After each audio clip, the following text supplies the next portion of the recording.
आज हमारे पास जो डिस्कशन के लिए टॉपिक है उसमें ये है कि हम शुगर के बारे में डिस्कस करेंगे। तो इसमें जो सबसे इम्पोर्टेंट चीज़ है शुगर, सबसे पहले आपको बताना ज़रूरी है कि शुगर होता क्या है। शुगर जो है इसमें नॉर्मल लेवल से ज़्यादा ग्लूकोज का लेवल बॉडी के अंदर चला जाता है पेशेंट का। तो नॉर्मल रेंज जो है इसकी 90 to 110 मिलीग्राम है फास्टिंग। तो जब ये 110 से क्रॉस करता है तो उसकी वजह उसको हम जो है डायबिटीज़ प्री डायबिटीज़ हम लेबल करेंगे 110 से 126 तक। और जब 126 से ऊपर जाता है तो उसको हम डायबिटीज़ लेबल करेंगे। और इसकी फिर हमने देखना है कि शुगर की आगे टाइप्स कितनी हैं। शुगर की दो टाइप्स हैं, एक है इंसुलिन डिपेंडेंट डायबिटीज़ मेलाइटिस और एक है non insulin dependent diabetes mellitus. जो इंसुलिन डिपेंडेंट डायबिटीज़ मेलाइटिस है वो usually less than 25 years of age में ग्रुप में होती है। उसमें यह होता है कि आपका जो पेंक्रियाज है वो इंसुलिन सही पैदा नहीं कर सकता। उसके नतीजे में जो इंसुलिन की कमी होती है बॉडी में, तो जो शुगर का लेवल है वो इंक्रीज़ कर जाता है। और दूसरी जो टाइप है उसमें ये होता है कि इंसुलिन आपकी वो एडल्ट में होती है, मतलब more than 25 years of age group में ये होती है।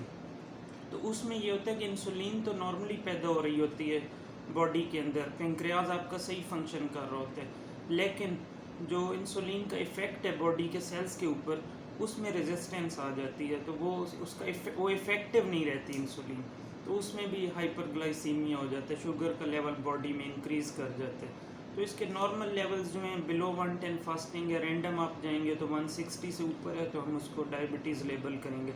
और इसका एक एवरेज कैलकुलेशन करने का एक और जो क्राइटेरिया है वो HbA1c है। HbA1c आपकी 3 मंथ्स की जो एवरेज निकालता है शुगर, उसकी जो नॉर्मल रेंज है वो बिलो 5.7 है। और जो 5.7 से 6.4 का लेवल है वो प्री डायबिटीज़ है।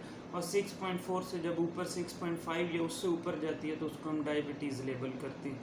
अब डायबिटीज़ की जो ये टाइप्स हैं दोनों का ट्रीटमेंट प्लान डिफरेंट है। इनिशियली हम ये जानेंगे कि सिम्टम्स क्या होते हैं पेशेंट्स में। सिम्टम्स दोनों डायबिटीज़ में ऑलमोस्ट सेम होते हैं। उनमें ये होता है, सबसे पहले अक्सर पेशेंट्स को पता ही नहीं होता। जो टाइप 1 डायबिटीज़ के हैं वो यूजुअली डायबिटिक कीटोएसिडोसिस के साथ इमरजेंसी में प्रेजेंट करते हैं तो वो डायग्नोज होते हैं। यंग लोग बेहोशी की हालत में आते हैं और उनको बहुत ज़्यादा शुगर का लेवल हाई होता है और वो बेहोश होकर आते हैं, तो उससे वो डायग्नोज हो जाते हैं। जो दूसरी शुगर है उसमें सडनली पेशेंट कंप्लेन करना शुरू कर जाता है कि मेरे जिस्म में दर्दें शुरू हो गई हैं और मुझे रात को बार बार यूरिन के लिए उठना पड़ता है और प्यास बहुत ज़्यादा लगती है और भूख भी बहुत ज़्यादा लगती है। या कुछ पेशेंट्स होते हैं उन्हें घबराहट ज़्यादा होती है। तो ये मल्टीपल सिम्टम्स हैं और इनके इनिशियली जो डायग्नोसिस है। और दूसरा जो एक यूजुअली लोगों में डायग्नोसिस होता है वो कई जगहों पे कैंप लगे हुए होते हैं और वहाँ पे वो इस तरह के शुगर और इस तरह की चीज़ें कर रहे होते हैं, वो चेक कराते हैं उनको। इवन यानी कुछ लोग एसिम्टोमेटिक होते हैं। तो ये इसका जो असल प्रॉपर तरीका है वो ये है कि हमें हर 3 माह बाद अपने बॉडी के जो है शुगर लेवल को चेक करना चाहिए, ताकि हमें पता हो कि हमारा बॉडी के अंदर शुगर का लेवल क्या है। उससे हम लोग इससे बच सकते हैं। जो सबसे पहले इसकी ट्रीटमेंट प्लान है, इनिशियली हम लोग हमेशा लोगों को एडवाइस करते हैं कि आप लाइफस्टाइल मॉडिफाई करें। सबसे पहली जो इसमें मैनेजमेंट है वो लाइफस्टाइल मॉडिफिकेशन है। उसमें यह है कि आपने 30 to 40 मिनट्स डेली वॉक करनी है और अपने जो इनटेक है, ओरल इनटेक है शुगर का, उसको ख़त्म कर देना है और जूसेस और कोल्ड ड्रिंक्स इन चीज़ों से अवॉइड करना है। इससे काफ़ी हद तक आप अगर इनिशियल स्टेज पे आपकी डायबिटीज़ है तो आप उसको कंट्रोल कर सकते हैं। अगर फिर भी इससे नहीं कंट्रोल हो रही, स्पेशली टाइप 1, तो इससे नहीं कंट्रोल होगी। टाइप 1 में ये आपने करना है कि टाइप उसमें स्ट्रेट अवे आपने इंसुलिन देनी है, क्योंकि वो इंसुलिन डेफिशिएंसी की वजह से होती है। टाइप 2 में आपके लिए ज़्यादा इंपॉर्टेंट है लाइफस्टाइल मॉडिफिकेशन, उसमें डाइटरी मॉडिफिकेशन है और वॉक है, ये इंपॉर्टेंट है। उसके बाद अगर आप 3rd नंबर पे आएंगे तो ओरल हाइपोग्लाइसीमिक एजेंट्स हैं। Oral hypoglycemic agents different varieties है, तो वो अकॉर्डिंग टू पेशेंट और according to weight of the patient आप डिसाइड करते हैं कि कौन सा है, और लेवल्स ऑफ द शुगर उसके बेस पे।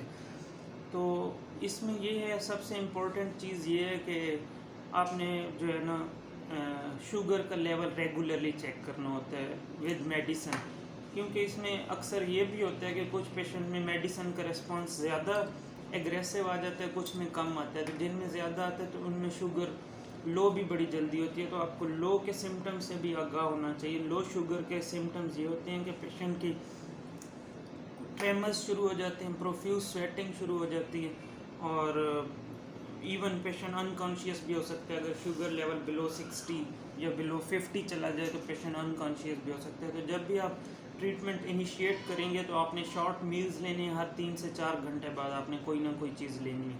आप प्रोलॉन्ग फास्टिंग नहीं रख सकते, उससे आपका शुगर लेवल डाउन हो सकता है डेंजरसली। तो ये इसका ट्रीटमेंट प्लान है। शुगर को कंट्रोल किया जा सकता है, शुगर को क्योर नहीं किया जा सकता। कंट्रोल करके एक आप नॉर्मल लाइफ गुजार सकते हैं, क्योंकि अगर शुगर को आप कंट्रोल नहीं करेंगे तो उसके बहुत ही ख़तरनाक इफ़ेक्ट्स आते हैं। और ये इसमें जो सबसे ज़्यादा प्रॉब्लम होती है वो इस्कीमिक हार्ट डिजीज़ है, CVA, कार्डियोवैस्कुलर एक्सीडेंट जिसको कहते हैं, स्ट्रोक, मतलब फालेज हो जाते हैं, हार्ट के प्रॉब्लम्स हो जाते हैं विद टाइम, आपको की आई साइट चली जाती है। और इसके अलावा मल्टी ऑर्गन फेलियर हो जाता है, रीनल फेलियर हो जाता है, मल्टीपल ऐसे इश्यूज़ हैं। जिस्म के हर हिस्से के ऊपर इसका नेगेटिव इम्पैक्ट है। लेकिन अगर आप ग्लाइसीमिक लेवल, शुगर का level with in normal range रखेंगे तो कम्प्लिकेशंस को ख़त्म फिर भी हम नहीं कर सकते, लेकिन एक तो स्लो डाउन कर सकते हैं, दूसरा काफ़ी हद तक उसके रिस्क को हम कम कर सकते हैं। तो शुगर के साथ नॉर्मल ज़िंदगी गुजारी जा सकती है, बशर्ते कि शुगर को आप इजी ना लें। उसकी जो आपकी लाइफ में जो डिसिप्लिन है वो ज़रूरी है। शुगर के साथ डिसिप्लिन के बगैर आप शुगर को कंट्रोल नहीं कर सकते। शुक्रिया।